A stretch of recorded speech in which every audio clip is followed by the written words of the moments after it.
Readiness in Indonesia. Sesi ini akan dimoderatorkan oleh Kak Elang. Sebelumnya, izinkan saya untuk memperkenalkan Kak Elang.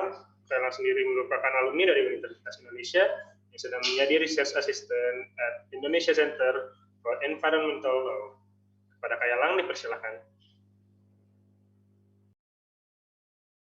Selamat sore teman-teman semuanya, apa kabar? Perkenalkan saya Elang.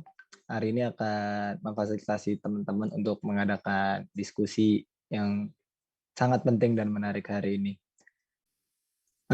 Topik untuk kita bahas hari ini adalah kesiapan infrastruktur mitigasi bencana tsunami di Indonesia. Sebagaimana kita tahu, Indonesia merupakan salah satu negara yang berada di Ring of Fire, sehingga memiliki potensi tsunami yang sangat tinggi dan sudah tercatat ya, berkali-kali kita mengalami bencana tsunami yang menelan korban-korban banyak.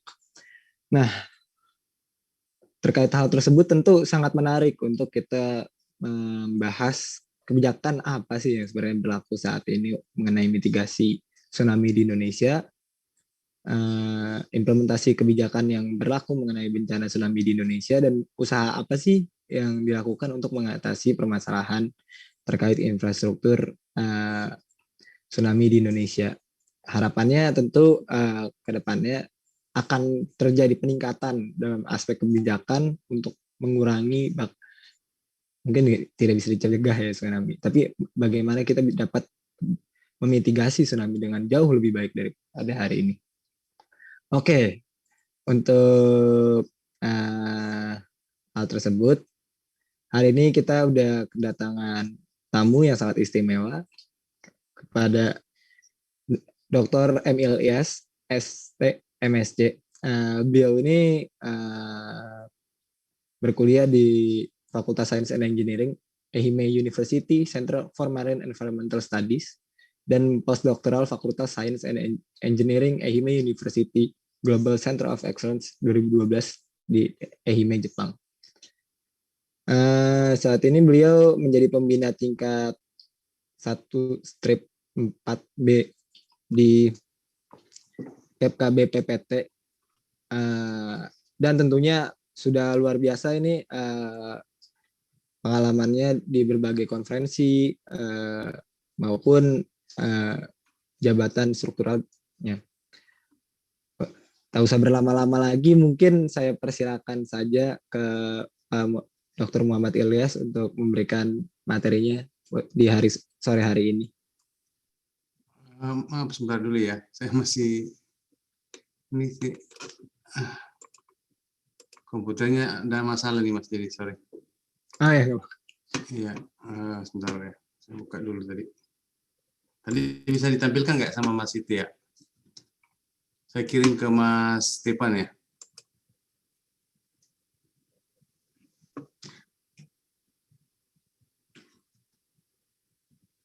Sorry, itu kan nggak kelihatan juga saya punya background. Mungkin ya, mau di-share screen dari panitia gitu ya Pak, maksudnya Pak? Ya boleh, kalau misalnya panitia boleh. Tapi nggak apa-apa, saya udah buka sekarang ini. Mudah-mudahan bisa kelihatan. Tapi saya sendiri mukanya jadi nggak kelihatan pakai background itu ya. Sorry, maaf nih teman-teman. Ya, ini sudah. Saya coba saya share screen dulu.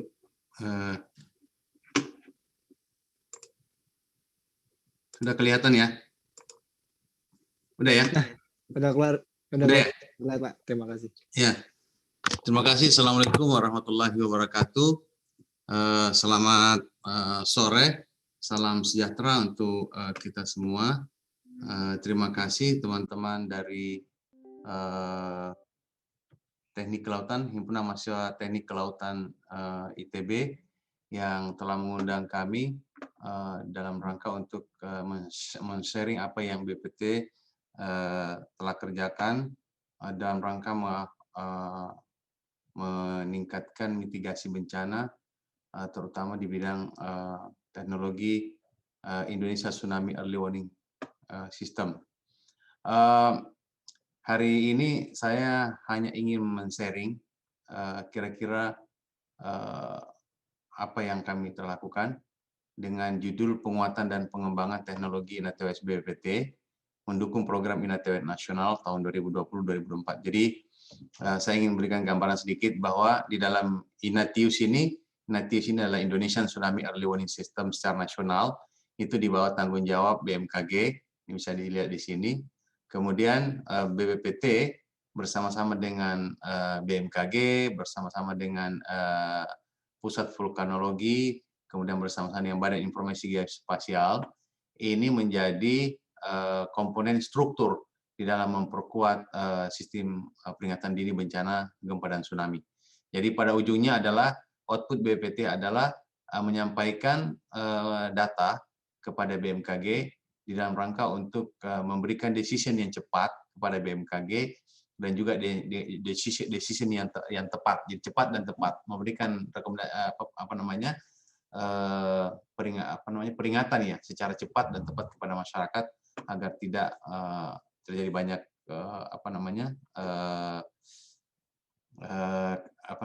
korban ketika terjadi gempa dan tsunami. Nah, ini adalah perintah dari Presiden pada nomor 93 tahun 2019. Mungkin saya memperkenalkan sedikit ya. Saya sendiri saat ini menjabat sebagai Direktur Pusat Teknologi Reduksi Risiko Bencana dan sekaligus kami sebagai Project Management Office yang menangani kurang lebih 15 unit kerja, mengkoordinir kurang lebih 15 unit kerja yang terlibat di dalam membangun sistem ini. Jadi dari gambar ini teman-teman bisa melihat secara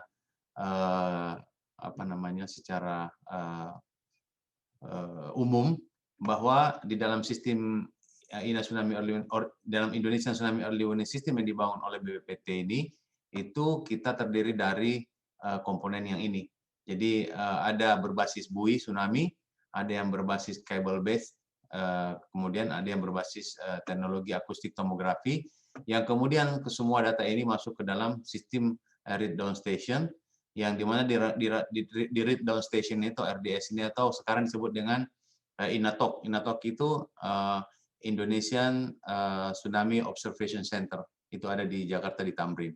Nah, kemudian di dalamnya itu ada pemodelan model bagaimana ketika misalnya terjadi gempa tsunami, berapa ketinggian ya. Nanti mungkin Dr. Wijo, mudah-mudahan beliau hadir hari ini untuk bisa memberikan penjelasan lebih detail, karena beliau adalah salah satu dari ahli tsunami yang bertanggung jawab di dalam pemodelan dan juga menjadi bagian dari sistem INATOC ini. Beliau adalah di situ. Jadi semua sistem ini nanti akan kita jelaskan satu demi satu.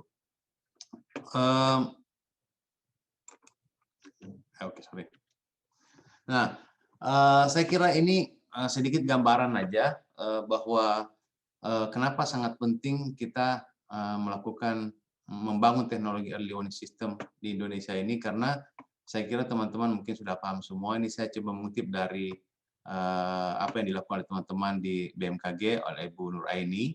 Pada tahun 2017 beliau membuat satu peta prediksi mengenai potensi tsunami, meskipun ini juga masih sering menjadi perdebatan di antara para ahli geolog maupun geofisik ya, bahwa apakah perkiraan ini sekitar 8,9 misalnya magnitudenya ya, skala Richter itu akan terjadi di selatan Jawa dan kemudian di barat Sumatera. Tapi kurang lebih apa yang disampaikan ini adalah sebuah penjelasan ilmiah yang kita harus percaya bahwa perkiraan-perkiraan ini tentunya kan ada dasarnya. Nah, dari gambar ini teman-teman bisa melihat bahwa di Indonesia itu ada 6 zona subduksia yang ada tanda merah ini, ada ujung panah merah ini, ada 6 di seluruh Indonesia. Dan ini hampir kita dikelilingi kecuali daerah Kalimantan ya. Kalimantan di utara, kemudian di utara Jawa, kemudian di utara Sumatera, hampir kita tidak melihat. Kemudian dari 6 zona ini kemudian terbagi menjadi 13 segmentasi megatrust. Jadi ini daerah-daerah selatan ini megatrustnya yang kotak-kotak ini, kemudian di sini kotak-kotak biru itu dianggap sebagai daerah segmentasi yang bisa menghasilkan potensi cukup besar ya gempa dan kemudian bisa membangkitkan tsunami. Nah, kita bisa lihat ini di utara Papua, kemudian di Sulawesi Utara, kemudian juga di Maluku Utara, kemudian hampir di selatan Jawa itu sampai Nusa Tenggara Timur dan juga barat Sumatera itu dikelilingi oleh megatrust, potensi megatrust.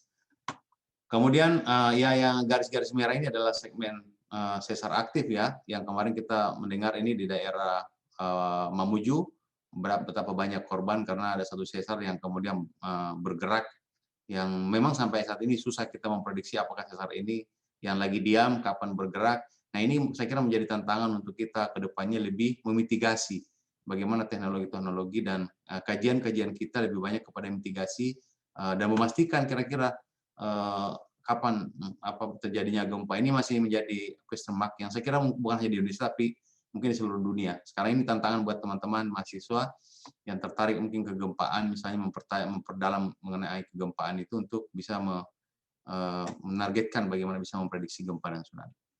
Nah, kemudian saya kira yang dari dasar tadi itu ya, peta-peta itu kita bisa melihat ini contoh bagaimana kejadian tsunami di Indonesia ya. Kurang lebih ada 300 tahun ini ada distribusi tsunami. Nah, kita bisa melihat yang paling besar kemarin kan di Aceh yang 2004 ini. 2004, tapi secara keseluruhan ini kita bisa melihat bahwa dalam 300 tahun lebih hampir seluruh Indonesia itu memang terjadi gempa dan tsunami. Dan tsunami-nya juga ada yang karena tsunami karena erupsi gunung api, kemudian ada juga karena longsoran, kemudian juga ada karena tsunami misalnya karena geologi. Ini dari gambar ini tadi kalau kita bandingkan ini kan nyambung sekali itu. Jadi adanya daerah subduksi, segmentasi megatrust, kemudian memang dari daerah ini juga inilah beberapa tsunami pernah terjadi. Jadi antara gempa dan tsunami itu selalu beriringan. Nah, kemudian kalau kita bisa melihat contoh bagaimana gempa dan tsunami itu disebut oleh para saintis dunia sebagai pembunuh di abad 21. Jadi beberapa korban yang terjadi di seluruh dunia kita bisa lihat di Chile, kemudian di Samoa, kemudian di Selat Sunda ya 2018 itu kurang lebih 500 orang yang hilang, kemudian di Palu kurang lebih 3.000 orang yang hilang, meninggal dan hilang, kemudian di Aceh waktu itu 280.000 ya. Nah, ini kita bisa melihat misalnya ketika terjadi di Jepang tahun 2011 dengan skala yang lebih besar magnitudenya itu 9 skala Richter itu 18.550. Kita bandingkan Indonesia, bagaimana Indonesia dengan magnitudenya kecil itu sudah ratusan, sudah ribuan orang yang meninggal, bahkan dengan 9,3 ya, sedikit beda dengan yang di Jepang itu sudah membunuh hampir 280.000. Nah, saya kira ini menjadi menantang buat kita semua, terutama mahasiswa dan teman-teman yang adik-adik, bahwa betapa bencana itu menjadi hal yang menarik ke depannya untuk kita berkontribusi dari segi ilmu pengetahuan ya dan teknologi untuk membantu negara kita yang memang kita dikelilingi oleh bencana ya. Kemudian kalau undang-undang sudah jelas ya, negara itu sudah karena itu memang menjadi ancaman sehingga banyak sekali undang-undang yang sudah dikeluarkan oleh pemerintah. Yang terbaru adalah undang-undang Perpres nomor 18 tahun 2020 RPJM 4 penguatan sistem penanggulangan dini bencana itu dinyatakan di situ bahwa ketahanan di dalam bencana negara ini harus dibangun dengan ketahanan terutama dalam menanggulangi bencana. Kemudian kami sendiri di BPT ini mendapatkan tugas itu dengan Perpres nomor 93 tahun 2019 yang tadi saya sampaikan terkait mengenai bagaimana kami ditugaskan untuk membangun komponen struktur melalui penguatan dan pengembangan sistem informasi terkait mengenai gempa bumi dan tsunami untuk tentunya membantu teman-teman di BMKG. Ini kurang lebih tadi itu ya Perpres itu yang terlibat di dalamnya ya saya sudah sampaikan tadi. Nah di dalamnya itu adalah ada tiga tugas utama yang kami lakukan ya, terutama di BPT.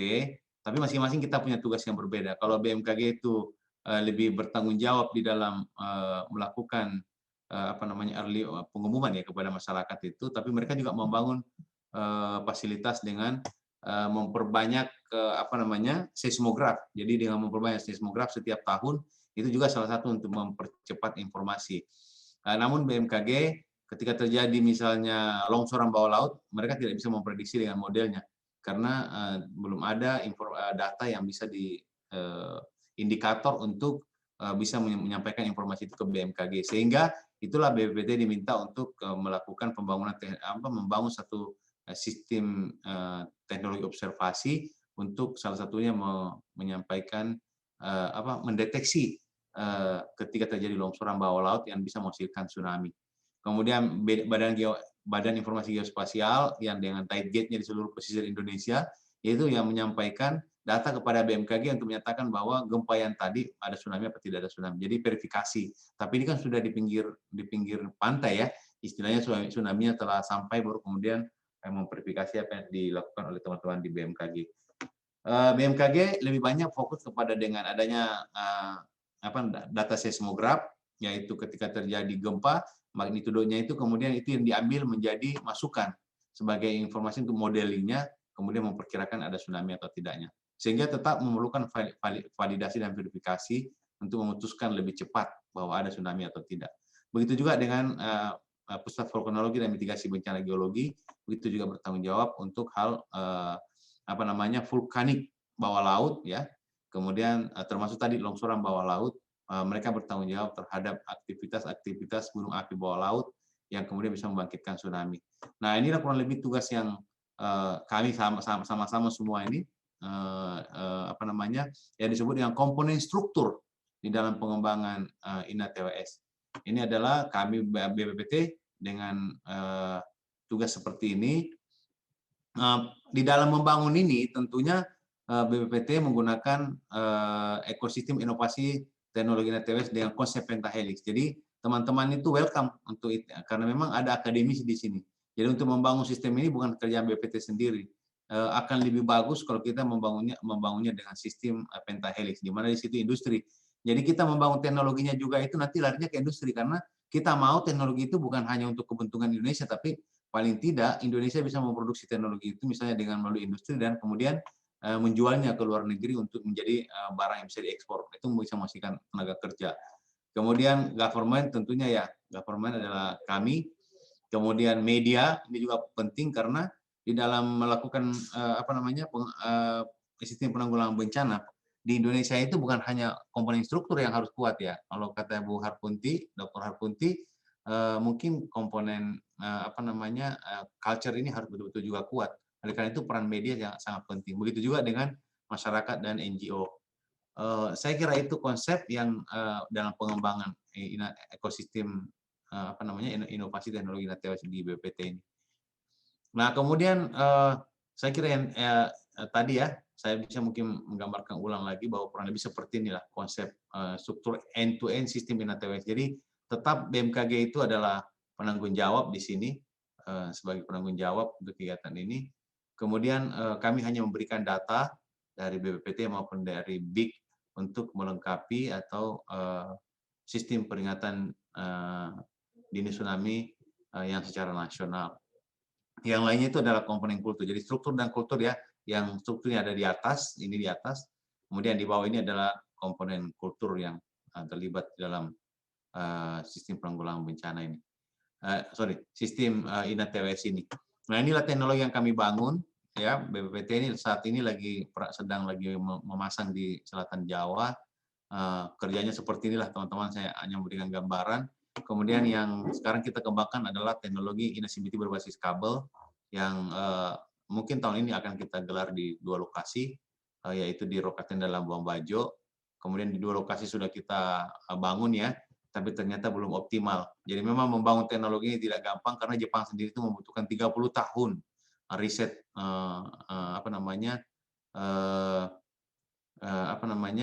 pengembangannya untuk riset dan development-nya itu butuh 30 tahun untuk bisa membangun sistem ini. Nah, kalau kita bisa hanya 2-3 tahun, berarti lompatannya cukup cepat ya.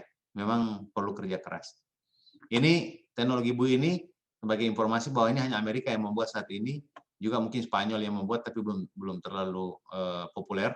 Nah, kalau kita bisa menyaingi Amerika ini, berarti kita membuat lompatan yang saya kira ini sangat prospek untuk kita jual di negara-negara sekitar wilayah Indonesia, yaitu di Samudra Pasifik maupun di Samudra Hindia. Ya, mudah-mudahan tahun 2021 ini akan kita buktikan bahwa teknologi Indonesia juga sudah bisa proven dalam hal untuk terkait kebencanaan. Jadi bencana bukan harus menjadi beban buat kita, tapi bencana harusnya menjadi salah satu potensi untuk membangkitkan ekonomi Indonesia. Ya, tentunya dengan kita membangun inovasi di bidang teknologi kebencanaan. Termasuk juga kebencanaan di darat ya. Misalnya ketika membangun sistem early warning system untuk LWS misalnya, untuk longsor ataupun banjir, itu harusnya kita menjadi keunggulan Indonesia untuk membangun teknologi tersebut untuk menghasilkan ekonomi dalam mendorong pertumbuhan ekonomi di Indonesia dan menghasilkan tentunya tenaga kerja ketika kita bisa memproduksi dan kita bisa menjual ke negara-negara sekitar negara kita. Selain dipakai ya, dalam negeri juga kita bisa ekspor ke luar negeri. Nah, inilah teknologi yang kami bangun yang sampaikan tadi. Jadi mungkin saya gambarkan sedikit aja ini. Jadi ketika ya ini berbasis bui ya. Ini buinya ada di permukaan. Kemudian ini obunya ini ada di dasar laut yang kita sampai kedalaman 5.000, 4.000, 5.000 kita taruh di dasar.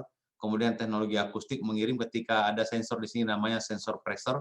Ketika ada sensor ada apa namanya ada gempa dan menghasilkan tsunami, maka sensor ini akan memberikan data ke atas di sini. Kemudian dari data ini dikirim melalui satelit. Kemudian satelit masuk ke BPPT ke sini. Kemudian BPPT selanjutnya mengirim dengan satelit Iridium, BPPT kemudian mengirim ke BMKG. Ini sebagai informasi kepada teman-teman semua bahwa teknologi adalah teknologi yang kita bangun, anak bangsa sendiri. Kalaupun ada sensor-sensor yang kita ini memang kita masih beli. Sensor-sensor misalnya, sensor untuk komunikasi akustiknya, kemudian sensor pressure gauge-nya, kemudian sensor-sensor yang ada di atas ini kan untuk satelit apa semua, itu kita memang masih menggunakan produk luar. Tapi bagaimana ini berjalan ini sudah dibangun oleh teman-teman sendiri. Oleh karena itu mungkin tantangan buat teman-teman mahasiswa ke depannya untuk bisa melihat aspek-aspek mana kami bisa masuk, misalnya orang elektro misalnya. Dari mana bisa masuk untuk menggantikan yang barang-barang yang impor ini sebagai barang-barang yang produksi dalam negeri. Ini yang kita lagi terus lakukan untuk bisa bekerja sama dengan universitas, untuk bisa bekerja sama. Yang kedua adalah, ini adalah kabel. Jadi sistemnya adalah kabel optik ya. Kita gelar dari darat menuju ke laut sampai kedalaman 2.000-3.000. Kemudian inilah teknologi, kemudian dari sini naik ke atas untuk mengirimkan juga ke, bisa melalui satelit, bisa juga melalui kabel telkom, jalur telkom, kemudian ke Inatok yang ada di BPPT. Kemudian yang lain adalah Inaket, ini teknologi terbaru yang kita lagi kembangkan, ini berbasis juga akustik tomografi, yang kemudian mereka bisa mendeteksi gelombang ataupun terutama gelombang anomali. Ketika misalnya kita pasang di selat misalnya, dia bisa mendeteksi gelombang-gelombang yang masuk, kemudian kita melakukan filtering dengan gelombang-gelombang itu, apakah gelombang anomali ini ada gelombang biasa atau memang gelombang karena ada tsunami dari luar, misalnya dari apa namanya, kita pasang di Selat Lombok misalnya, kemudian ada dari luar, dari Samudra Hindia, maka dia bisa mendeteksi sebelum sampai di pantai. Ini juga yang baru kita kembangkan. Nah, kemudian Inatok ini adalah lebih banyak kepada observation center untuk tsunami ya. Jadi semua sistem-sistem ini mengirim data ke sini, diolah di sini, kemudian inilah yang nanti teman-teman bisa masuk ke Inatok, ya, Inatok BPPT, nanti bisa melihat apa yang ada di situ, informasi apa yang bisa dilihat, teman-teman bisa lihat di situ. Nah, kemudian di Inatok sendiri juga ada namanya modeling. Jadi ada teman Pak Dr. Wijo yang terus melakukan modeling bagaimana ketika misalnya terjadi gempa, kira-kira membuat simulasi. Ya ini kalau bahasa matematiknya mungkin Pak Wijo yang nanti bisa menjelaskan ya. Saya tidak terlalu paham karena saya bukan orang matematik, bukan orang modeling. Yang lain masih ada waktu nggak, Mas Lang? Masih ada, kita sampai 16.37. Oke, ingatin saya kalau 5 menit lagi ya. Santai, Nah, Pak. bagaimana kita bangun teknologi ini? Saya akan ambil contoh aja nih. Ini pengembangan Inabui.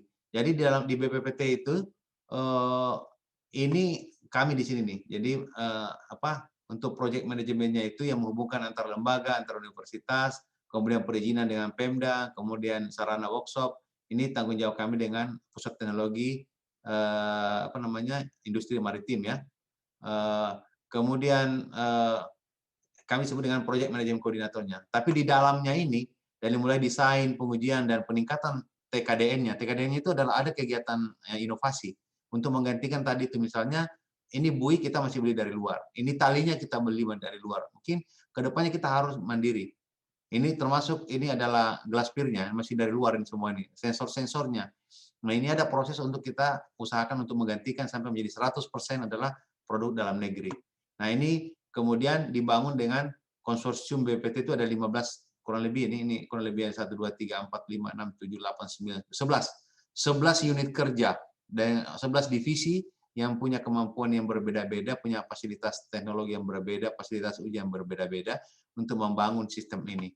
Nah kemudian Setelah itu DED-nya detail engineering desainnya kita sudah selesaikan, kemudian kita kemudian berorientasi bahwa produk ini harus dibawa ke industri. Jadi nanti industri yang akan memproduksi, industri dalam negeri ini kita dorong mereka untuk membangun sistem ini menjadi produk yang kemudian bisa berorientasi ke komersial atau hilirisasi teknologi inovasi. Inilah yang kemudian kita lakukan. Nah, kemudian di dalam proses deployment pemasangan di laut sampai hari ini kita masih menggunakan kemampuan kita sendiri. Kita pakai kapal sendiri, Barunajaya punya SDM sendiri. Tetapi ke depannya ya kita berharap bahwa ada industri yang sudah masuk untuk membantu. Nah, kalaupun misalnya memang belum karena ini memang harus ada kapal khusus, maka mungkin untuk sementara kita masih tetap menggunakan kapal kita. Jadi pada ujungnya nanti inovasi ini adalah hilirisasi produk dan juga tentunya pemanfaatan. Jadi pemanfaatan tadi itu adalah dalam rangka early warning system terhadap gempa dan tsunami, tetapi hilirisasi produk adalah bagaimana produk inovasi kita ini bisa berbentuk barang yang bisa dijual, ya, produk teknologi atau inovasi yang bisa dijual oleh industri ke luar negeri. Ya, mengenai tugasnya ini kurang lebih seperti ini ya. Dari 3 jenis tadi teknologi yang akan kami kembangkan, inovasi tadi. Nah, selain itu kami bertugas untuk menaruh ini. Jadi sepanjang seluruh Indonesia ini. Jadi buoy tadi ada 13 ya. Distribusi buoy tadi itu buoy INA-TWS. Kemudian ada 3 lokasi untuk 3 lokasi untuk tomografi. Kemudian ada 7 lokasi ini untuk INA-CBT. Nah, tahun ini tuh akan kami pasang di sini 2. Di sini kami sudah pasang 1 dan di sini tapi masih gagal yang ini karena 2019 ini kita betul-betul baru memulai. Nah, tahun ini kita berharap bahwa ini adalah tahun yang lebih maju lagi. Jadi tahun ini kita betul-betul menyiapkan dengan baik untuk deploy INA-CBT di Rokatenda dan Labuan Bajo. Kemudian tahun ini akan kita pasang ini seluruh buoy ini. Ada 7 ini sepanjang Barat Sumatera akan kita prioritaskan di sini dan juga di Gunung Rakatau, Gunung Anak Krakatau, dan tahun saat ini nanti saya bisa tunjukkan sebentar kapal kami itu lagi memasang di selatan Jawa, di selatan Malang, kemudian satu lagi akan dipasang di selatan Banten. Itu sekarang lagi dalam proses pemasangan. Ini kurang lebih progres yang kita lakukan ya, saya nggak perlu sampaikan kurang lebih ini, tapi banyak sekali tahapan-tahapan kita lalui, bukan hanya produk teknologinya, tetapi juga bagaimana menyiapkan tempat lokasinya, bagaimana ketepatan lokasinya kita misalnya mendeploy, bagaimana ketepatan lokasinya kita menggelar kabel, ya supaya nanti ini benar-benar sesuai dengan fungsinya.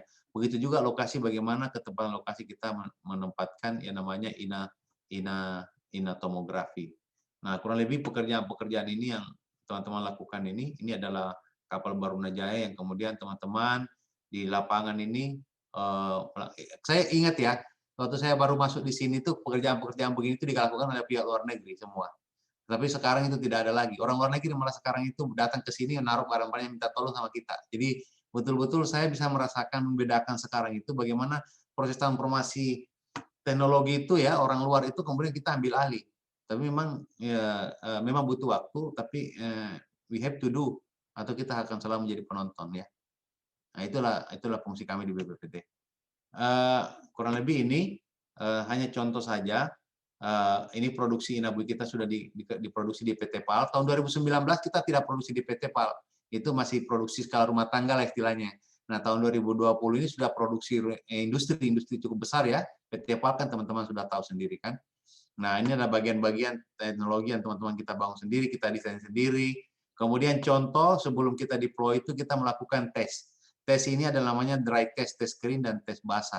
Tes basah itu adalah tes kering itu untuk mengetes komunikasi semua sistem dari obu yang di dasar laut, kemudian ke buoy, kemudian dari buoy komunikasi lagi ke sistem di BPPT dengan satelit ya. Kemudian dari satelit BPPT kemudian masuk ke BMKG, itu namanya uji dry test. Kemudian untuk uji wet testnya itu adalah sama sistemnya, yang bedanya adalah kita melakukan pengujian ketika misalnya terjadi tsunami. Ini namanya tsunami mode.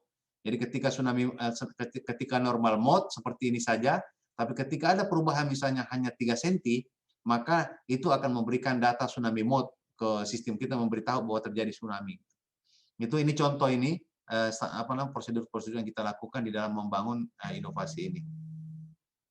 Kemudian untuk Ilyas, 2021 udah habis ya? izin mengingatkan 5 menit lagi, Pak. Oke, Mas Nal. Ya, sedikit lagi. Nah, ini tahun 2021 ya, akan kami pasang di sini, di 7 lokasi yang kurang lebih di Bali, Malang, Cilacap, Selat Sunda, Gunung Anak Krakatau, Bengkulu, dan Pulau Nias. Kemudian akan kami naruh di sini. Nah, kemudian di Selat Makassar ini lagi kita kembangkan untuk ada 2 landing point. Ini untuk supaya kita bisa mengembangkan sensor-sensor bukan hanya untuk tsunami, tapi juga mungkin sensor-sensor untuk observasi kapal selam yang lewat di Selat Makassar. Kemudian mungkin kita bisa mengukur untuk meteorologi, data-data meteorologi dan oceanografi ya. Nah, kemudian juga kabel-kabel ini nanti bisa digunakan untuk komunikasi antar pulau. Ini kita lagi di tahap desain detail engineer desainnya untuk kita sebelum kita kembangkan, kita masih perkuat dulu di sistem elektroniknya ya, memastikan bahwa dengan melalui model dulu, setelah model di laboratorium kemudian kita akan bawa ke sini. Tapi ini sudah rencana kita untuk membangun di antara Makassar dan Pulau Sulawesi dan Pulau Kalimantan. Nah, ini yang terakhir mungkin ya, saya ingin sampaikan ke teman-teman betapa memang berat kerjanya ini, tapi kita we have to do. Jadi program ini bukan hanya untuk menyelamatkan orang Indonesia, tetapi juga untuk menyelamatkan dunia. Dunia kenapa? Karena kalau ketika terjadi tsunami kan bisa nanti ke Samudra Hindia, bisa ke daerah Asia Timur, bisa ke Afrika. Kemudian juga ketika terjadi di sini, begitu juga bisa ke negara-negara sekitar Samudra Pasifik. Sehingga mungkin kita melihatnya bahwa ini sangat strategis kegiatan ini karena memang di dalam percaturan global kita menjadi negara juga yang disegani dari segi aspek bukan disegani lah ya, tapi mungkin dari satu negara yang kontribusinya juga cukup besar. Kalau ini bisa sukses ini teknologi ini. Nah, sehingga saya sangat optimis bahwa kalau ini teknologinya proven, maka kita dengan mudah untuk bisa menawarkan ke negara-negara tetangga ya, termasuk mungkin at least negara-negara ASEAN lah ya dan sekitarnya, atau mungkin regional di daerah Asia ya. Nah, ini contoh ketika kita mau masang buoy di daerah Malang yang saat ini teman-teman lagi di laut ini ya. Sebelum mereka memasang itu dengan semua prosedur yang tadi kita lalui, dry test, wet test, kemudian mereka ke laut pun mereka juga harus memastikan semua tempat menaruh itu adalah tempat yang cocok. Sehingga mereka harus melakukan survei multibeam ya. Mungkin teman-teman yang saya kira tidak sesuatu yang tidak biasa saja ya mengenai survei multibeam ini untuk memastikan dasar laut itu flat apa tidak itu kita lakukan dulu sebelum kita menentukan lokasinya di mana yang paling tepat untuk ditaruh. Kemudian kita melakukan sahabat profiling untuk melihat berapa ketebalan sedimen di dasar laut sehingga alat itu tidak sampai betul-betul tenggelam di dasar laut itu semua.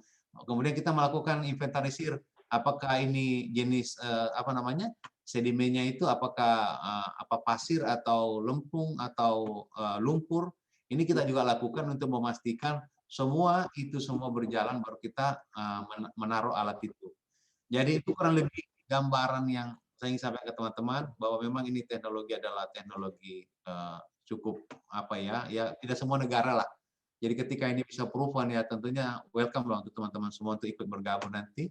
Saya kira kita termasuk jauh juga ke depan ya. Mungkin di atas Amerika lah untuk membangun teknologi ini ya kalau bisa berjalan. Karena yang punya sekarang aja hanya Amerika. Jadi negara-negara lain itu belinya di Amerika, Australia beli ke Amerika, New Zealand beli ke Amerika. Nah kita ya bangun sendiri dulu lah.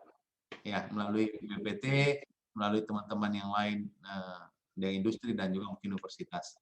Saya kira mungkin begitu Mas ya yang saya bisa gambarkan dulu. Mudah-mudahan memberikan gambaran tentang bagaimana program Bina TWS ini dibangun oleh BPT sebagai penugasan nasional.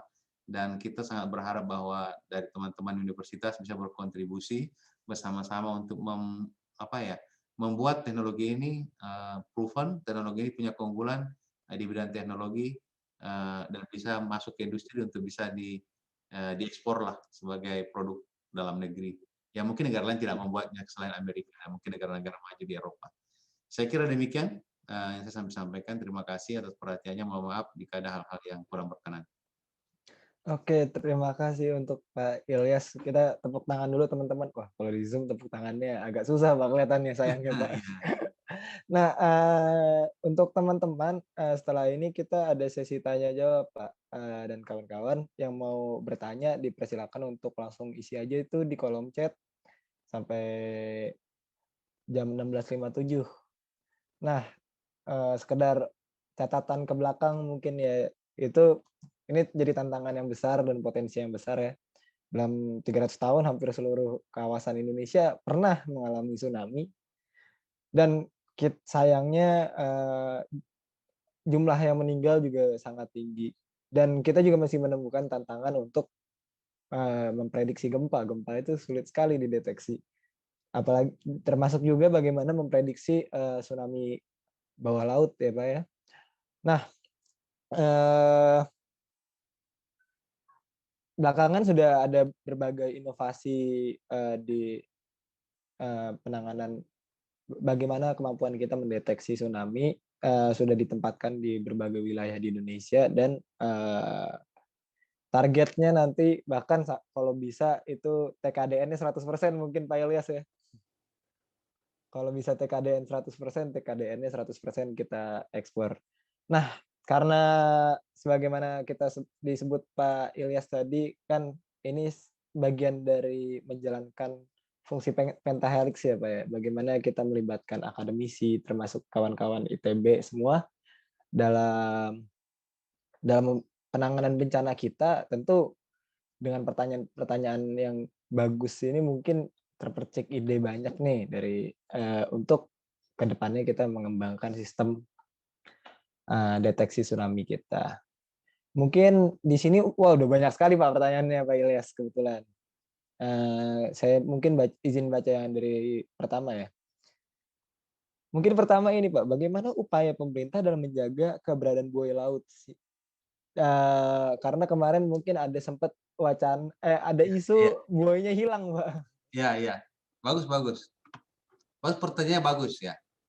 Saya langsung jawab satu-satu ya masalahnya. Mas, silakan silakan Pak. Ya, yang pertama, bagaimana usaha pemerintah dalam menjaga keberadaan buaya di laut dengan beradanya sebuah potensi tsunami gagal terdeteksi karena buaya dicuri atau hilang. Jujur saya katakan bahwa selain hilang memang aspek teknis itu juga kemarin masih, ya namanya kita kan baru mengembangkan ya, pasti ada aja hal-hal yang memang masih belum sempurna ya. Ya mohon didoakan aja mudah-mudahan tahun 2021 ini yang kita produksi tahun 2020 yang belajar dari tahun 2019 itu sudah ada solusi. Nah, bagaimana upaya pemerintah? Ada dua. Upaya yang pertama adalah sosialisasi. Sosialisasi itu adalah kami melakukan kerjasama dengan pemerintah daerah, kemudian kementerian ataupun lembaga terkait di dalam melakukan sosialisasi terhadap buoy ini, bahwa ini buoy harus dilindungi. Termasuk melibatkan langsung masyarakat nelayan, memang operasinya di laut. Nah, tahun ini tuh yang saat ini kami lakukan adalah melibatkan himpunan nelayan seluruh Indonesia untuk ikut ke kapal, melepas itu buoy di laut. Sehingga dengan itu paling tidak itu adalah upaya kita untuk mengurangi yang namanya vandalisme oleh nelayan. Karena kemungkinan ketidaktahuan, ini bukan karena sengaja, ketidaktahuan mereka. Sehingga kita perlu mengedukasi mereka ya, supaya mereka tahu bahwa itu buoy jangan dirusak. Ya, yang kedua adalah kita mengembangkan teknologinya. Jadi tahun 2019 kami belum menempatkan ada namanya surveillance mandiri. Jadi surveillance mandiri itu alat ini sekarang itu dilengkapi dengan satu sistem positioning sehingga kalau diambil kita bisa ikuti dibawa kemana. Dan itu terpisah dari sistem elektronik yang saat ini ada di komunikasi untuk komunikasinya ya, komunikasi datanya. Kita namanya surveillance mandiri. Kita taruh di satu tempat yang mereka tidak tahu, tetapi mereka akan ketika mengambil itu dibawa kemana, maka kita akan tahu. Bahkan dibawa ke luar negeri pun akan kita tahu negara mana yang akan mengambilnya gitu.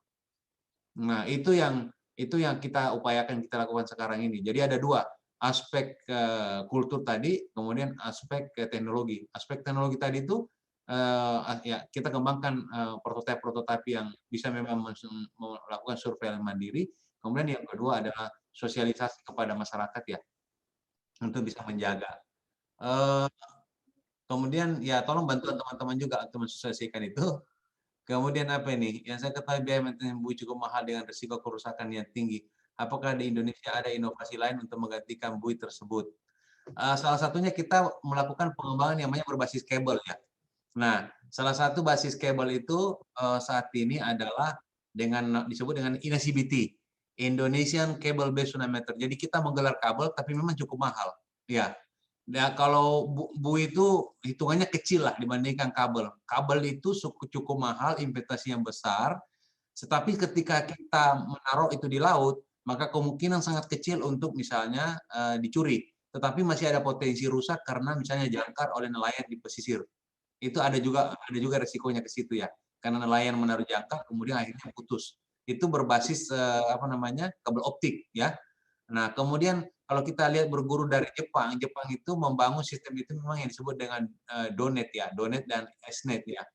Nah, itu teman-teman bisa ngelihat itu di internet bagaimana membangun mereka 30 tahun mereka bangun itu dan kemarin ya sudah berjalan dan hampir menurut saya Jepang itu berhasil dengan sistem itu karena tidak ada pengerusakan dan itu bisa betul-betul berfungsi selama 24 jam 7 hari dalam 365 hari dan sangat cepat di dalam memberikan data karena mereka menggunakan kabel optik ke daratnya. Memang itu investasinya awal cukup besar tetapi mungkin operasionalnya lebih murah dibandingkan buoy karena setiap tahun kita harus maintenance buoy itu mengganti baterainya dan juga mereka menggunakan satelit sehingga komunikasinya juga sangat selain mahal itu juga akan itu juga akan menyebabkan high cost ya.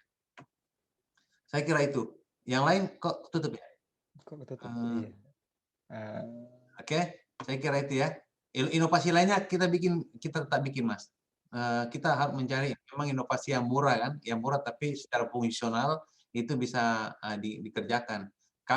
Saat ini kami Amerika sendiri itu masih menggunakan buoy juga, tapi mereka menggunakan DART. Jadi DART itu pengembangan teknologi terkini dari Amerika itu ya DART tetap menggunakan buoy juga. Selain juga mengembangkan kabel ya, smart cable. Gempa akibat aktivitas vulkanis selain tektonis yang menyebabkan tsunami dapat dideteksi secara optimal oleh sistem yang ada saat ini.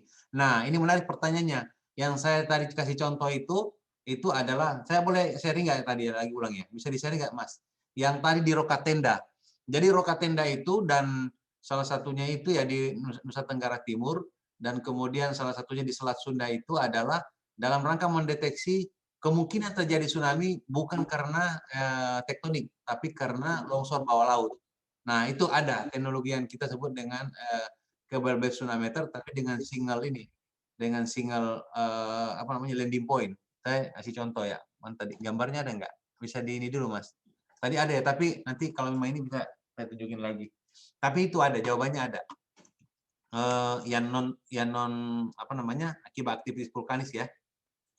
Kemudian, apakah perkembangan INATWS sudah dibarengi dengan pengetahuan masyarakat yang cukup? Adakah upaya sosialisasi INATWS kepada masyarakat di daerah rawan? Saat ini 2021 kami lakukan. Kalau 2019 kami tidak lakukan karena program itu akhir tahun, jadi kami nggak sempat. Kami harus segera memasang alat itu.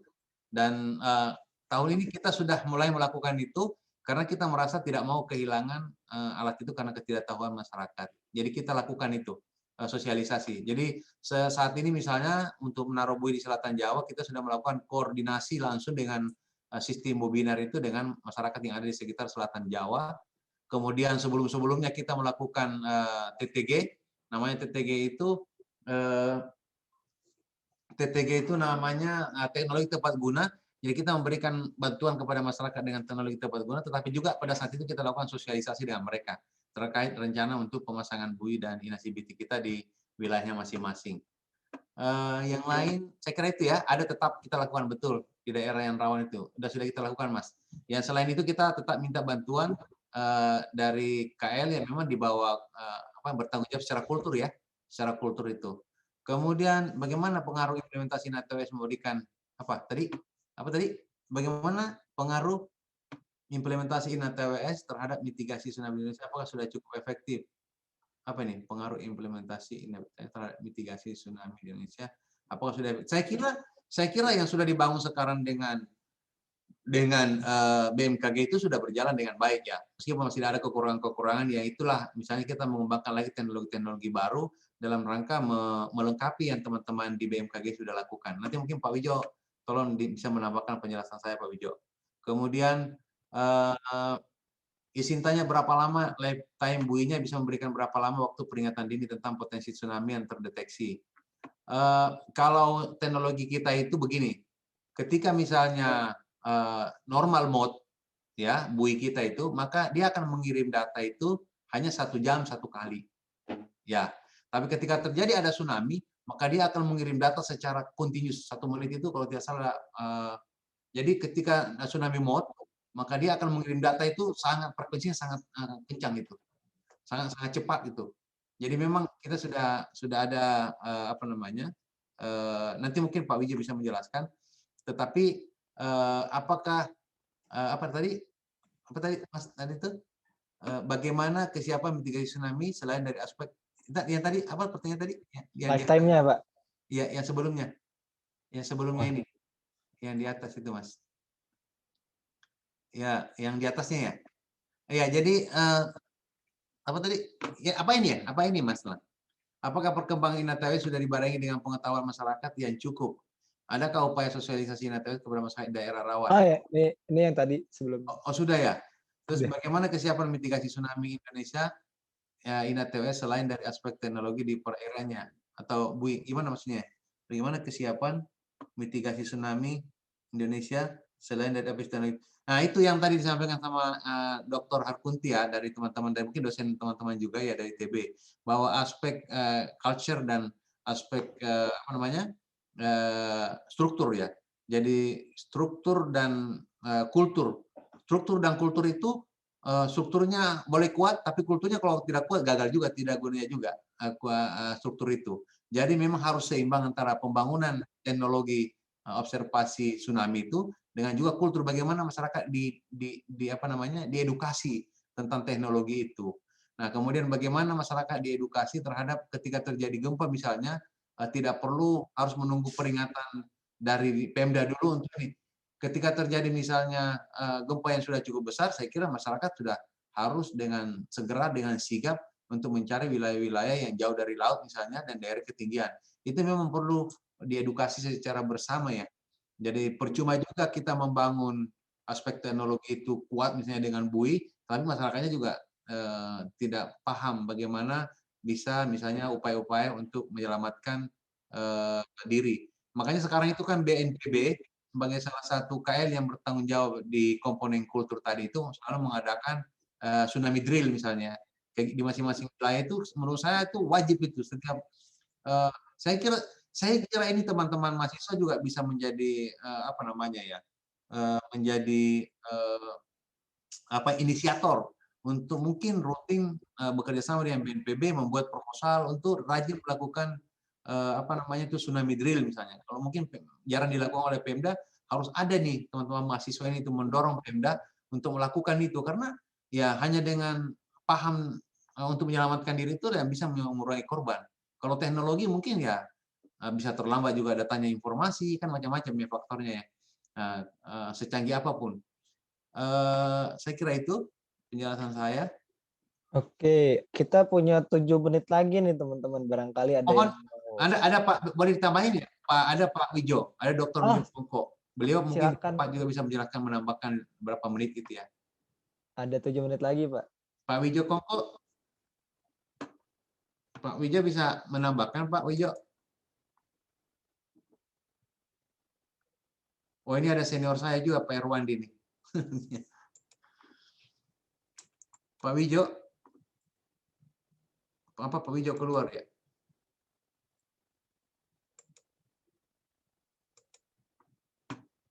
Oke, Mas. Saya kira Pak Wijo enggak. Wah, lagi mungkin bermasalah koneksinya kali, Pak. Oh iya, lagi di jalan menuju Jakarta. Atau dari teman-teman nih ada ini lagi, mungkin pertanyaan lagi. Ternyata tadi aspek kultur tuh juga sangat berpengaruh ya, Pak. Ya. Kalau mungkin dari pengalaman Bapak sendiri ada ketemu mungkin dari resisten dari masyarakatnya atau dari Pemdanya bahkan kah untuk aspek kulturnya itu sendiri? Saya kira kalau orang berbicara tentang menyelamatkan masyarakat tsunami ya, selama ini kami dari pengurus bersama dengan Pemda itu welcome sekali. Ketika kami mau membangun itu daerahnya itu, mereka semua welcome, termasuk masyarakat. Jadi sebetulnya yang ada itu adalah bagaimana menggerakkan mereka, memberikan. Jadi ada semacam yang mengendorse ke masyarakat itu harus ada yang memang cukup, harusnya sih BPDP Badan Penanggulangan Bencana Daerah yang harus selalu berinisiatif terus melakukan itu tanpa menunggu ada bencana dulu baru dilakukan itu seharusnya. Nah, tapi saya kurang tahu, mungkin kan mereka lebih tahu apakah dari segi anggaran yang kurang atau bagaimana. Tetapi seharusnya ini menjadi bagian penting di dalam penanggulangan bencana di Indonesia itu adalah aspek kultur. Kalau membangun kultur itu untuk menyadarkan teman-teman masyarakat itu ya, untuk memahami bagaimana bisa menyelamatkan diri dari ketika terjadi ada gempa misalnya, ya misalnya membangkitkan tsunami.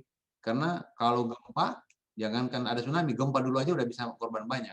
Kemudian kalau tidak disipasi dengan tsunami lagi, bertambah lagi korbannya.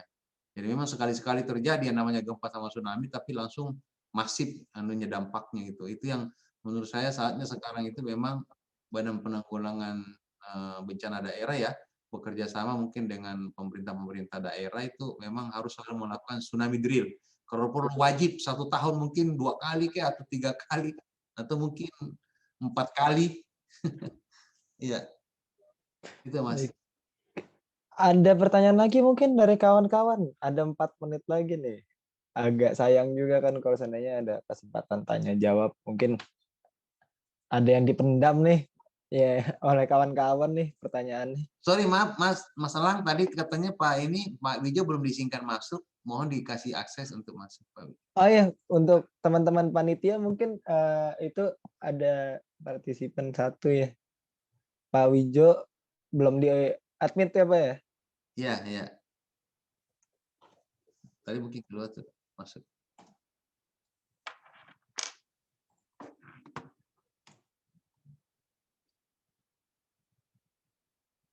Bagaimana SOP udah di pemerintah kalau menjawab masalah pertanyaan ini? Halo, halo. Ya, ini silakan Pak Wijo.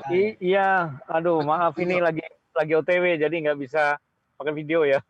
Silakan menambahkan Pak Wijo. Oke, terima kasih. Waktunya mungkin karena waktunya mepet ya. Jadi saya hanya sedikit aja. Pertama yang disampaikan Pak Ilyas tadi, kita sudah dapat semua ya, lengkap tadi.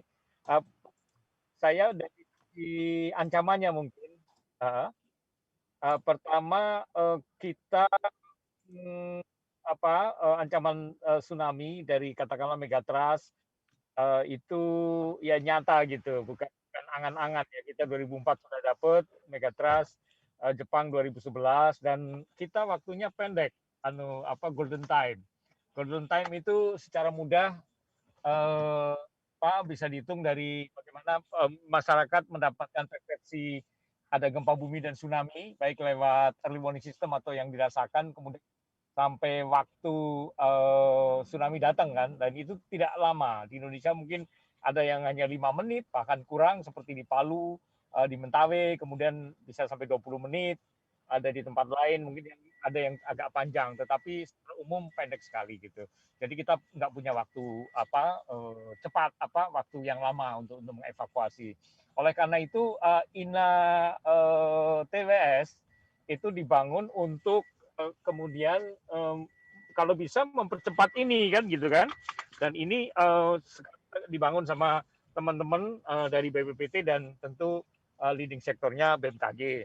Nah, kedua kita dari statistik lah, persoalannya 60-70% katakanlah tsunami itu dari tektonik, tapi sisanya tidak gitu. Dimana kalau kita belajar sekarang ini yang dikembangkan INATW itu pertama dari tektonik saja ancamannya, yang kedua ini hanya dari model gitu, sehingga memang perlu sensor-sensor yang kemudian mendapatkan informasi yang in situ itu ya di situ kan gitu kan, yaitu dari air yang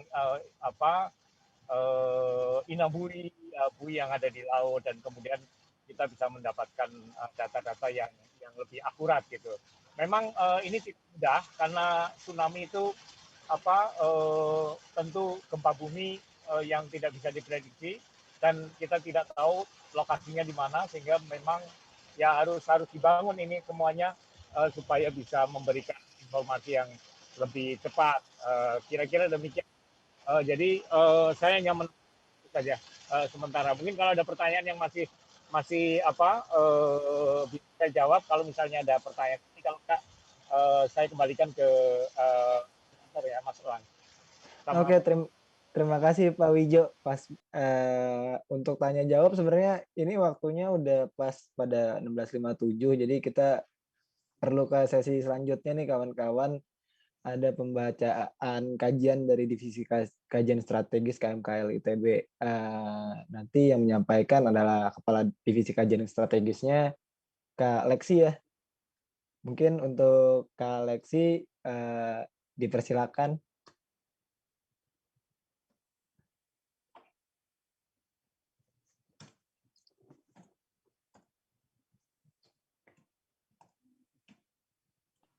Oke.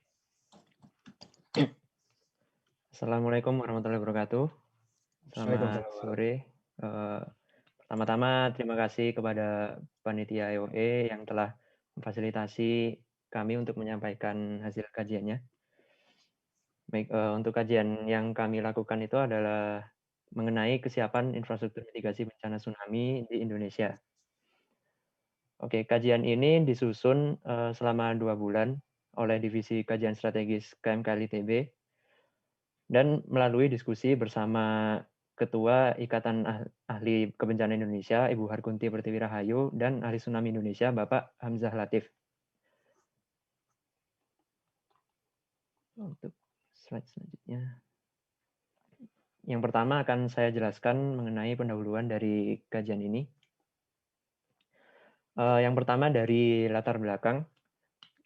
Jika dilihat dari peta potensi gempa dan tsunami, wilayah rawan tersebut juga perkotaan padat penduduk, yang berarti banyak perkotaan yang harus dilindungi. Lalu di Laut Indonesia, selain memiliki banyak potensi, wilayah Indonesia juga ada tantangan berupa gempa tsunami.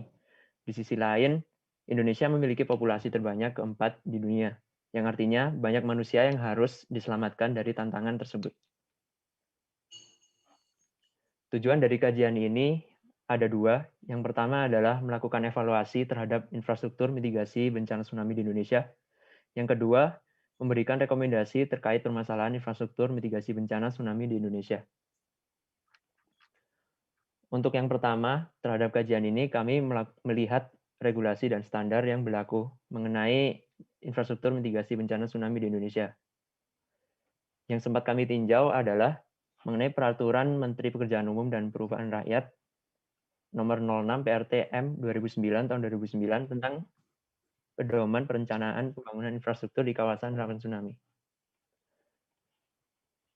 Dalam regulasi ini, ya.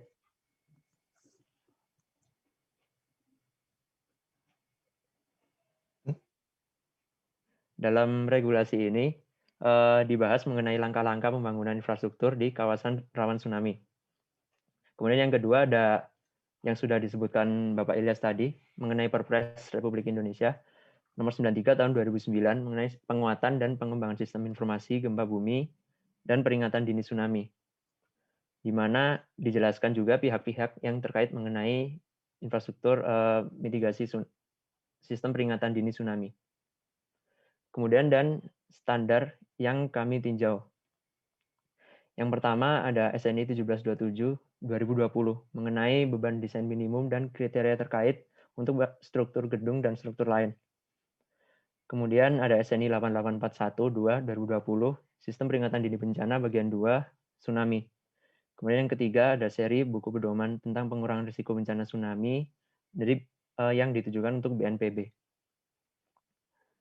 Kemudian kami analisis untuk isu yang berkembang terkait infrastruktur mitigasi tsunami. Pertama adalah mengenai pengetahuan dan kesadaran akan mitigasi peringatan dini tsunami. Ada 2 poin. Yang pertama adalah mengenai tindakan-tindakan di daerah setelah mengetahui peringatan dini dan apa yang harus dilakukan. Kemudian yang kedua adalah mengenai isu vandalisme. Kemudian isu yang kedua adalah mengenai tata kota, di mana dirasa kurang kuatnya kebijakan dalam mengatur tata ruang, serta masyarakat yang kurang memahami bahwa daerah tersebut adalah rawan tsunami. Kemudian kami lakukan pencarian informasi mengenai perkembangan solusi. Untuk solusi, kebanyakan sudah dibahas oleh Bapak Ilyas tadi. Mengenai yang pertama ada Inabui untuk mendeteksi gelombang dan tekanan di laut dalam. Kemudian ada cable based tsunameter yang alatnya itu untuk mendeteksi dengan memanfaatkan akustik bawah air di bawah lapisan thermocline. Untuk cable based tsunameter ini juga untuk menghindari resiko vandalisme dan resiko lainnya. Kemudian dari hasil kajian kami juga memperhatikan mengenai vertical shelter. Jika dilihat di gambar yang berwarna kuning dan biru. Jadi itu adalah bangunan untuk evakuasi jika terjadi tsunami. Yang terakhir dari kajian ini adalah kami menyusun rekomendasi langkah strategis kepada pihak yang terkait. Yang pertama adalah mengenai sosialisasi dan edukasi, mengenai manfaat sistem peringatan dini untuk merespon peringatan dini ketika tsunami terjadi, kemudian tindakan yang harus dilakukan pasca tsunami. Yang kedua, sosialisasi dan edukasi dilakukan dengan mempertimbangkan tingkat pendidikan di tiap daerah. Mengingat sistem peringatan dini bagian upstream atau hulu dikoordinasikan oleh pusat. Namun sistem peringatan dini di bagian hilir atau downstream dikoordinasikan oleh pemerintah daerah. Kemudian yang kedua adalah penerapan sistem peringatan dini di bagian hilir dengan memanfaatkan budaya setempat. Sistem peringatan dini bagian hilir atau downstream mengandalkan komunikasi yang sangat harus baik. Komunikasi yang baik membutuhkan pertimbangan budaya setempat. Sebagai contoh saja, kami menemukan di Padang memanfaatkan tempat ibadah untuk alat sebagai memberikan informasi terkait peringatan tsunami.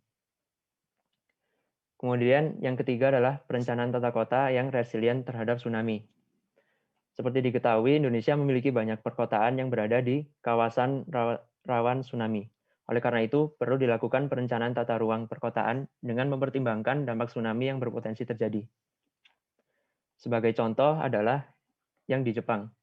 Mereka menerapkan multiproteksi terhadap kawasan rawan tsunami, seperti pembangunan seawall, kemudian hutan buatan, bukit buatan, kemudian penjarakan terhadap perumahan yang dihuni oleh masyarakat setempat. Yang terakhir adalah penguatan penerapan SNI untuk infrastruktur mitigasi tsunami. Memperkuat penerapan standar infrastruktur mitigasi tsunami seperti SNI 1727-2020 tentang beban desain minimum dan kriteria terkait untuk bangunan gedung dan struktur lain, di mana terdapat penambahan beban akibat tsunami untuk merencanakan bangunan di kawasan rawan tsunami. Dan SNI 88412-2020 tentang sistem peringatan dini bencana bagian 2 tsunami, di mana terdapat pendekatan kultur yang perlu dipertimbangkan. Sekian, terima kasih kepada Panitia OE sekali lagi yang telah memfasilitasi kami untuk menyampaikan hasil kajian. Kemudian terima kasih untuk Pak Ilyas yang sudah menghadiri kegiatan ini dan seluruh teman-teman kajian strategis yang telah membantu untuk menyusun kajian ini. Assalamualaikum warahmatullahi wabarakatuh. Waalaikumsalam warahmatullahi wabarakatuh. Oke, mungkin kita sekalian diskusikan satu persatu kali ya Pak, poin-poinnya bersama Kang Leksi di sini. Gimana nih buat Pak, mungkin dari Pak Ilyas, gimana pendapatnya terkait masukan-masukan dari Kang Leksi nih? Ya, saya kira bagus ya tadi ya bisa nggak dibalik ke yang punya Jepang tadi yang mencontohkan yang konsepnya Jepang itu tadi bisa balik ya. Nah, saya kira ini yang justru sangat penting kalau menurut saya, bahwa selain membangun sistem early warning system, kalau teman-teman udah tahu itu kan Jepang itu kan sampai membangun berapa seawall-nya itu kan sangat tinggi ya. Kemudian saya melihat misalnya bahwa selain sistem ini dia bangun juga peringatan dininya itu betul-betul yang canggih. Jadi ketika misalnya dia membangun Donet ya, Donet dan Snet itu yang berbasis kabel itu dia sangat menunjukkan bahwa dia sangat membutuhkan teknologi yang distribusi informasi atau data itu ke sistem peringatan di daratnya itu sangat cepat itu. Nah itu saya kira itu kita bisa mencontoh. Kemudian, namun demikian dia tetap masih juga memperhatikan dari misalnya dari mulai pantai ke arah kota. Nah saya kira ini yang menarik ini mungkin tinggal teman-teman saya kira ini yang perlu dibawa konsep ini dan kalau perlu menjadi perda ataupun masing-masing wilayah ya. Terutama perda di masing-masing wilayah yang memang rawan gempa dan tsunami. Saya kira ini menarik ini dan tinggal teman-teman keluarga mahasiswa Teknik Kelautan ITB ini untuk bisa mengendorse ini konsep ya kepada misalnya pemerintah daerah ya tempat ya, terutama mungkin ke Pak Gubernur atau ke Pak Bupati yang memang sangat rawan sehingga ini menjadi wajib. Mungkin kan kalau dalam bentuk undang-undang atau perda ya, misalnya ke DPR, diskusikan ke DPRD misalnya ya. Nah, ini adalah satu konsep yang bagus. Dan kalau kita bisa melakukan ini, maka yang saya sampaikan tadi, ketika terjadi tsunami, kita tidak akan korbannya itu sampai ratusan ribu, sampai beribu-ribu gitu. Jadi betul-betul hanya yang orang-orang yang mungkin lagi di laut ya, mereka lagi beraktivitas, misalnya di pantai kemudian terjadi itu. Tapi kejadian di kita kan bahkan orang di dalam rumah yang jauh dari pantai pun akhirnya jadi korban banyak. Nah saya kira ini salah satu upaya preventif ya mitigasi yang menurut saya bagus kalau bisa membuat satu pilot project yang satu wilayah di selatan Jawa misalnya ya, di daerah Jawa Barat lah atau mungkin di Padang, Bengkulu yang memang saat ini sangat-sangat rawan terhadap gempa dan tsunami. Mungkin di Manado, kota Manado, utara Manado, dan mungkin juga di Maluku dan Papua. Tapi mungkin kita bisa dorong ini, teman-teman bisa dorong ini ke pemerintah daerah untuk di-endorse ya, untuk menjadi perda dan ini harus dilakukan dalam membangun tata kota ya, tata kota wilayah. Kita juga tertarik dengan di bagian kami di PTRB itu ada memang yang memang tertarik ada bagiannya Dr. Tiwi namanya penataan wilayah. Jadi mitigasi berbasis penataan wilayah. Saya kira ini adalah mitigasi berbasis penataan wilayah. Bagus, saya kira bagus ini kajian teman-teman. Nah, sudah cukup bagus. Oke, terima kasih buat Pak Ilyas. Mungkin dari Kak Alexi atau teman-teman peserta semua kalau mau ada tambahan atau mungkin tanggapan terkait dengan kajian ini, silakan. Mungkin mau lewat silonya atau mungkin lewat nyalakan mic mungkin. Oke, belum ada. Gimana Kak Alexi wacana ke depannya mungkin mengawal RT/RW Jawa Barat mungkin Kak? Atau RZWP 3K-nya nih Kak? Ya, saya rasa nanti bisa dilanjutkan untuk adik-adik tingkat saya karena ini sudah tahun terakhir. Oh, tahun terakhir di himpunan ya? Ya. Ya nanti mungkin dari divisi kajian strategis KMK ITB di tahun berikutnya bisa melanjutkan untuk mengawal isu mengenai infrastruktur mitigasi bencana tsunami di Indonesia. Ya. Oh iya, mungkin untuk akses kajian ini udah di-upload di official account teman-teman KMKL kah? Atau mungkin nanti mau di-email ke Pak Ilyas nih buat Kak Alexi? Ya, untuk dokumen kajiannya nanti mungkin bisa dikirim langsung ke Pak Ilyasnya mungkin, Pak. Kalau saya sarankan ini mungkin bisa diangkat ke tapi mungkin diperkuat dulu, Mas. Jadi kira-kira kalau ini kan konsepnya ini kan mungkin Jepang punya ya. Kira-kira kalau kita membangun percontohan misalnya, kalau saya harapkan teman-teman di KMK ITB ini coba bikin deh pilot project di satu wilayah, dibuat konsepnya seperti ini, satu wilayah di Zoom satu wilayah misalnya daerah mana misalnya taruhlah di Banten atau di Pangandaran atau di mana misalnya kan ya, di Zoom, kemudian dibuat konsep ini. Bagaimana kira-kira penataannya itu menjadi satu contoh wilayah. Menarik juga itu. Ya, kemudian teman-teman bisa tawarkan ke BNPB atau mungkin ke pemerintah daerah untuk Oke. disosialisasikan ya.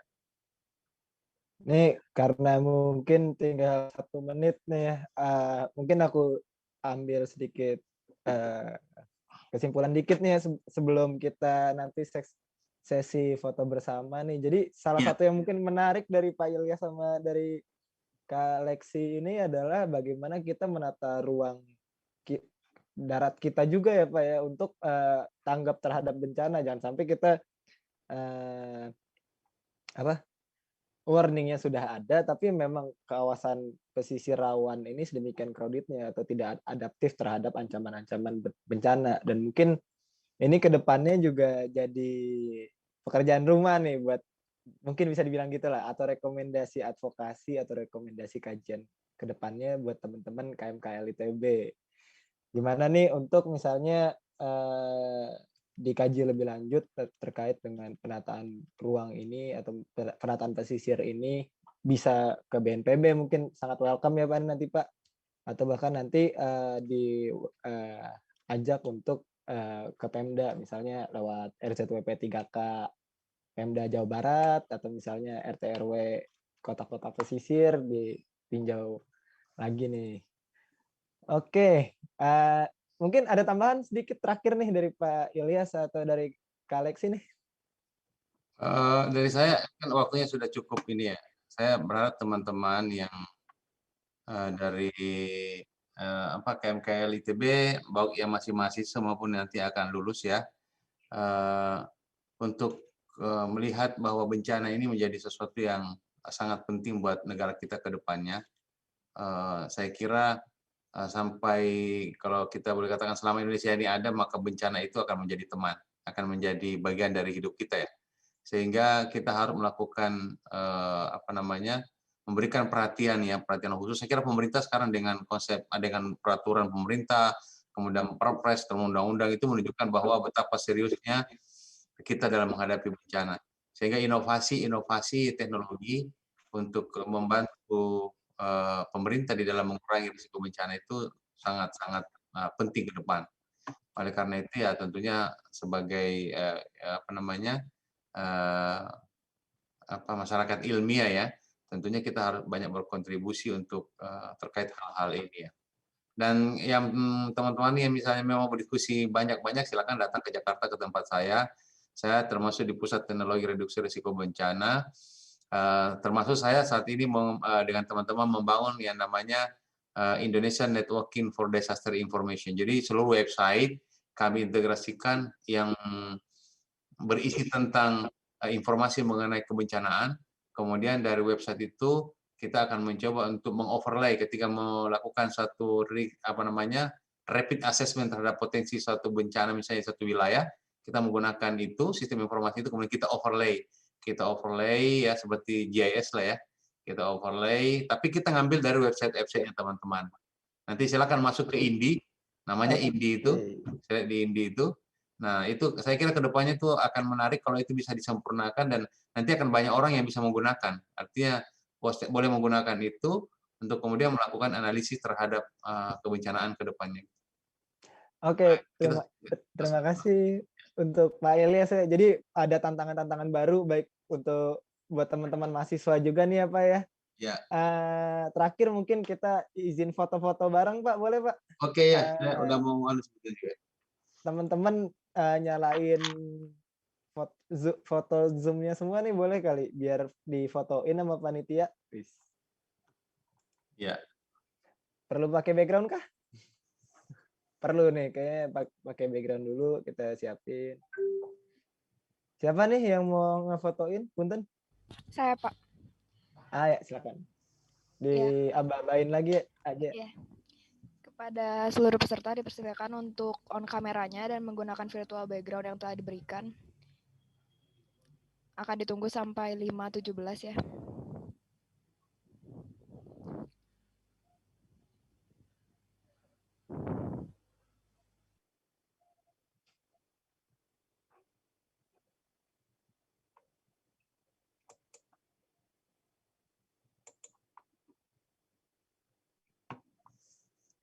Dikit lagi nih, 5.17 nih.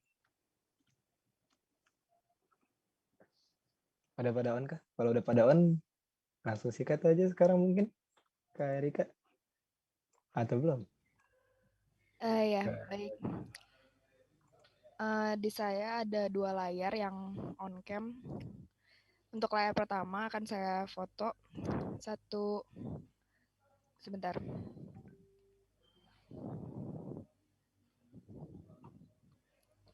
Satu, dua. Baik, untuk layar yang kedua. 1, 2. Wah, ini si Indonesia ya? Baik, sudah. Iya. Bentar. Oke, sudah, terima kasih. Saya kembalikan ke moderator. Oke, terima kasih untuk Kak Erika. Mungkin tadi sebelum aku undur diri, aku mau terima kasih buat teman-teman KMKL ITB udah undang saya.